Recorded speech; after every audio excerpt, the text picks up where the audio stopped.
Samtang pagbawi ni PBBM sang fare increase ginkadismaya sa mga PUJ driver kag mga transport cooperative. Association of Taxi Operators in Panay. Posible magauntat biyahe kung wala sang saka sa flag down rate. Si John Sala nakatutok.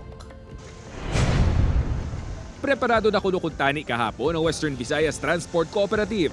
Ginpreparar na ang pag-iprenta sang fare matrix kag mga dokumento para sa ginapaabot nila nga saka sa plete. Gani daw na murag-muragan kuno sila sang nabatian ang pahayag sang presidente. Kaya inutos ko sa DOTR na suspendihin muna ang fare hike at i-defer muna natin yan, i-postpone muna natin yan dahil nasa gitna ngayon tayo nitong sitwasyon na ito na kailangan patuloy ang ating pag-alalay sa ating mga commuter. Kapon, do dismiyado kita, do inabot kita kay Brad kapon, no? Dudugin pasaka kami ni presidente sa kapayas kaging tapas. Nitabo sa mon subong ulubos kami sa rurot kay dalom. Dugang paniparkon kung magapadayon pangila pagbiyahe nga wala sang dugang sa plete, posible nga amat-amat sila nga magabuhin sa mga unit nga nagabiyahe. Base ba next week makuha kami 50% na lang. Oh. Pag hindi bagid na yan na namon makaya bagid ya, 30%.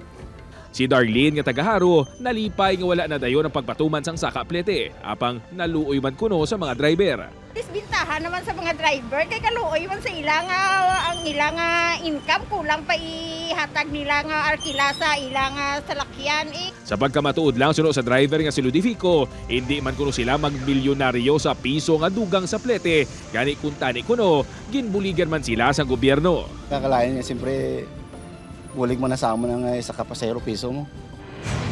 Ang pila ka mga driver sa Bacolod City, dismayado man sa wala na dayon nga saka sa plete. Miyado gid dapat malayo nga yung magsaka ang plite. Ang klodo ka saka lang kasaka kami ya okay lang mga po pigado gid.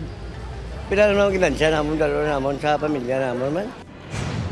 Samtang nagakabala ka man ang Association of Taxi Operators in Panay nga mabasura man ang ilang ginahinyo nga saka sa flag down rate sa mga taxi.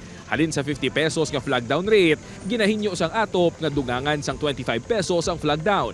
Posible nga mag-untat biyahe man sila sa madason nga semana kung hindi ini maaprobahan. Kung amo ina nga plastada, mabiyahe ka pa ayhan, haiti biyahe ka pwede ka. Pareho man ang sentimiento sa mga tricycle driver. Ang biyahe lang kapigado pa dati kasi sa kasang gasolina. Sakto lang sa gasolina ang makita mo. Suno sa LTFRB 6, temporaryo lang ang deklarasyon sang presidente. Kag padayon pa pagpangita sa ahensya sa mga sarang ibulig sa mga apektado nga PUV driver.